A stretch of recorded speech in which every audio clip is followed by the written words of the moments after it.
Hello, Lazaro Rosenberg back. I'm driving right now. What I'm going to talk about today is the consequences of allowing yourself to feel guilty too long. This mainly, mine was a gambling problem, but it applies to anything in life. Because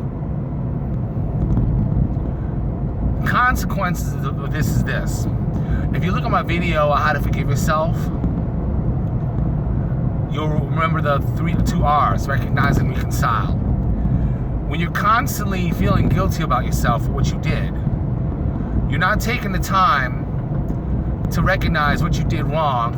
And when you cannot recognize what you did wrong, there's no way you can reconcile with it and have amends for it. They call that, when you're constantly feeling guilty, they call that sitting on the pity pod. Well, you get the idea. Well, hopefully you get the idea. If you don't, I'm about to explain it now. Let's say, for example, I'm going to use the same example in the first video about my cat. Let's say I accidentally kicked my cat. I constantly apologize. That's what you're going to do when you constantly feel guilty. You're going to constantly apologize to the person. And most people, over 50% people accept your apology. But there are the good number of them that won't.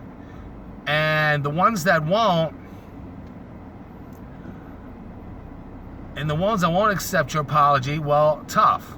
You don't have to constantly apologize. Once you say you're sorry, you already admitted to wrong. If you constantly say sorry, that means you're really trying hard to get the person to say, don't worry about it, hey, apology accepted, blah, blah, blah. That's what you're doing. You're constantly getting the person to accept your apology. Once you apologize, that's it. You can't control the feeling. You can't control whether or not the person's going to accept your apology or not. And just like you've done something wrong, like you gambled your money away, you treated your girlfriend wrong, or you overspent, ate too much food, or spent too much money on food like that, when you constantly think, oh man, I'm bad with money, I spent too much money, okay, you recognize the problem like there, but you can recognize the problem, but once you get out of that pity pod, you can't reconcile. So that's the consequences. Instead of feeling guilty about yourself, learn to forgive yourself. And you want to learn to forgive yourself? Check out my first video. It basically is, which I might have to re-elaborate on it. Don't allow yourself sitting on the pity pod. If you do, notice yourself and say, hey, wait a minute. I'm sitting on the pity pod, man.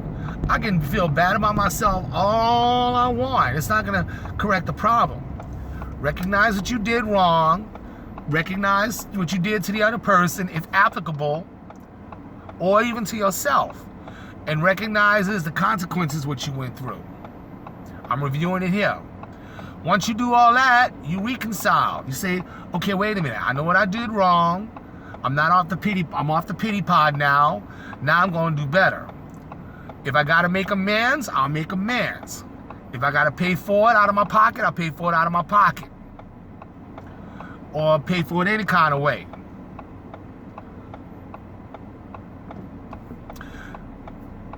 If she broke over me and I gotta let her go permanently, I'll let her go permanently. Maybe on the next girlfriend, which I don't have a girlfriend, but I'm just using an example. On my next girlfriend, hey, when I get the next one, even in life, I'll know what to do next time.